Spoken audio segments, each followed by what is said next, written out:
Lula começa a pensar em ter uma desculpa para não disputar a eleição e terminar a sua carreira política não sendo derrotado por Flávio Bolsonaro.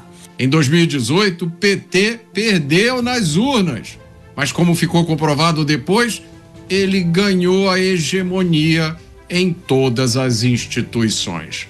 Então esse pode muito bem ser o plano B do PT. Deixa a direita ganhar, mas não deixa ela governar. O cenário político para as próximas eleições acaba de ganhar um novo e surpreendente capítulo. O avanço de Flávio Bolsonaro nas pesquisas e o aumento da rejeição ao governo abriram um debate intenso nos bastidores do PT. A possibilidade real do presidente Lula não disputar a reeleição. Você acredita nessa possibilidade? Deixe nos comentários. Os números mais recentes acenderam o alerta vermelho no Planalto. Pela primeira vez, levantamentos indicam que Flávio já ultrapassa Lula em um eventual cenário de segundo turno. O que antes era considerado improvável, agora é tratado como um risco concreto por interlocutores do governo ouvidos pela nossa produção. Nesse clima de incerteza, nomes como Camilo Santana e Fernando Haddad já começaram a ser testados pela legenda como alternativas para uma substituição mais imediata. Afinal, o PT estaria pronto para essa mudança histórica? Vamos analisar todos os detalhes e os bastidores dessa movimentação, agora ouvindo as opiniões dos jornalistas da CNN. Lula começou a cair nas pesquisas, mostrar sinais de fragilidade.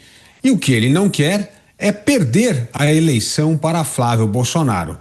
Conforme esta nova realidade se afirma, Lula começa a pensar em ter uma desculpa para não disputar a eleição e terminar a sua carreira política não sendo derrotado por Flávio Bolsonaro. Isso mudaria completamente o jogo das eleições. Por isso, já começa a dar frio na barriga de Lula de que a possibilidade de perder, que parecia remota lá atrás, tornou-se provável, principalmente pelo alto índice de rejeição, fruto de um governo que causou o recorde de inadimplência e faz com que mais de 80% da população esteja endividada. Um próximo governo, seja ele qual for, não governa com esse arcabouço. Qual é o arcabouço fiscal que ela se referia? O criado pelo PT, que ele mudou a regra por 3 vezes e não cumpriu a regra em nenhuma das vezes. Arcabouço este que ele criou, ele alterou a regra e ele não cumpriu. Por quê? Por um fator simples. É matematicamente impossível cumprir aquilo que ele prometeu com o que ele desenhou. Dito isso, me parece que o que ela falou era óbvio. Teremos uma crise no final de 2027, onde a máquina pública para. Palavras dela, porque acaba o espaço do orçamento. Somado a isso, nós temos a idade do presidente Lula. Somado a isso, nós temos o crescimento de Flávio Bolsonaro nas pesquisas, mostrando que ele poderia perder para o seu principal oponente. Claro que não era o Flávio, mas um Bolsonaro. O que eu quero dizer aqui, e esse último fator do Flávio ainda não era nenhuma realidade quando nós começamos a pontuar isso aqui, é que mensurar essa possibilidade de Lula perder na última eleição da sua vida me pareceria um risco bastante alto, onde para ele seria muito mais fácil se vitimizar por algum fator que será criado, seja uma inelegibilidade pelo que saiu no carnaval ou qualquer outra coisa que se crie, e ele já teria, nessa análise, o discurso pronto. No primeiro mandato, eu tirei o Brasil da pobreza. No segundo mandato, eu incluí o Brasil no mundo. No terceiro mandato, eu salvei a democracia. Claro que contei toda ironia aqui no meu comentário, mas seria um discurso para ele se vitimizar por um fator externo de uma falta de democracia, entre aspas, no país, que o impediria de concorrer, e ele se colocaria como vítima para os seus eleitores, para o seu partido, e deixaria o caminho livre para um outro. Portanto, me parece mais óbvio esse caminho. Agora começa a ficar ainda mais claro.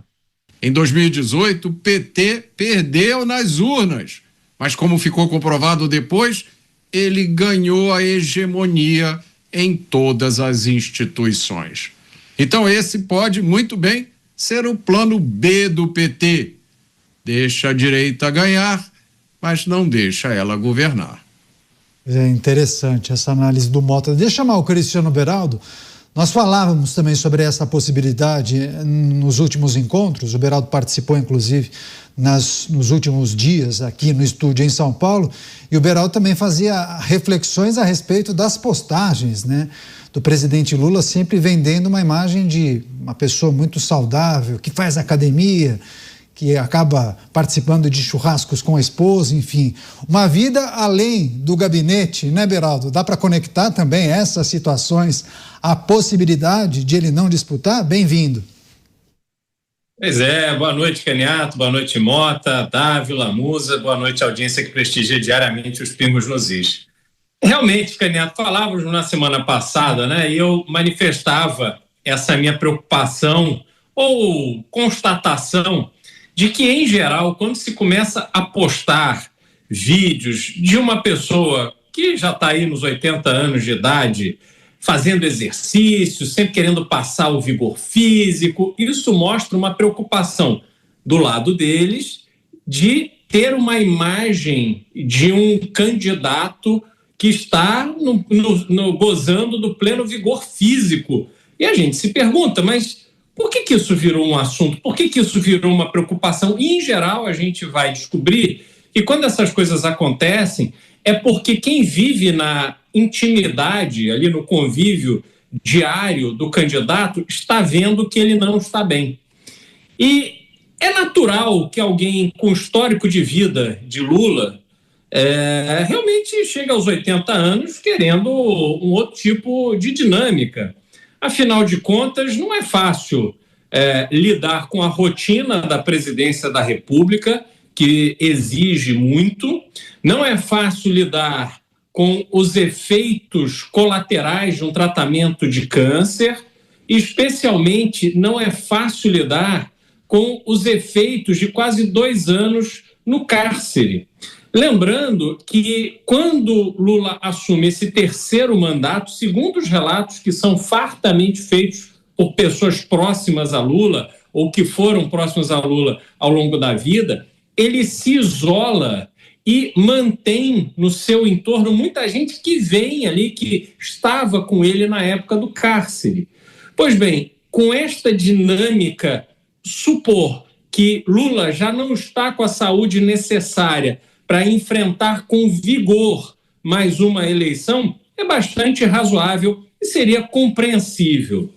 Só que tem um outro fator, que é justamente a possibilidade de Lula, do PT, não ter votos para ganhar essa eleição, porque as pessoas, elas podem ser enganadas por muito tempo, mas elas não podem ser enganadas para sempre. E a vida das pessoas piorou demais. Né? Quem foi eleito prometendo a fartura da cerveja e da picanha entregou um país com mais de 80 milhões de inadimplentes. Isso tem um peso muito grande. Com a guerra no Irã, a gente obviamente tem uma pressão inflacionária que vai dar essa sensação de empobrecimento ainda mais aguda e vai ser difícil para o PT ganhar essas eleições. Mas eu queria terminar só fazendo aqui uma ressalva, do meu ponto de vista, à fala do Mota. Mota, quando você coloca essa possibilidade como estratégia do PT, eu acho que é preciso considerar que existe a questão da vaidade, da certeza de que eles são melhores, de que eles têm os votos, de que eles têm um histórico, que o povo não quer o fascista, que o povo não quer, que o povo quer é ficar no entorno de uma candidatura da esquerda, e Lula conseguiu ser ele a única candidatura da esquerda.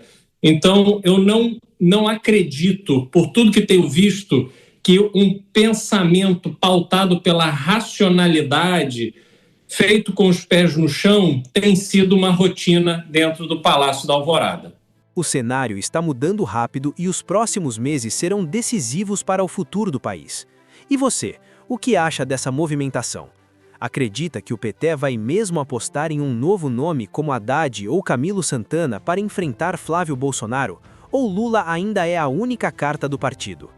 Quero saber a sua opinião. Deixe seu comentário aqui embaixo. Se você quer continuar acompanhando os bastidores da política e as pesquisas atualizadas, não esqueça de deixar o seu like e se inscrever no canal. Ative o sininho para não perder nenhuma análise importante. Até o próximo vídeo.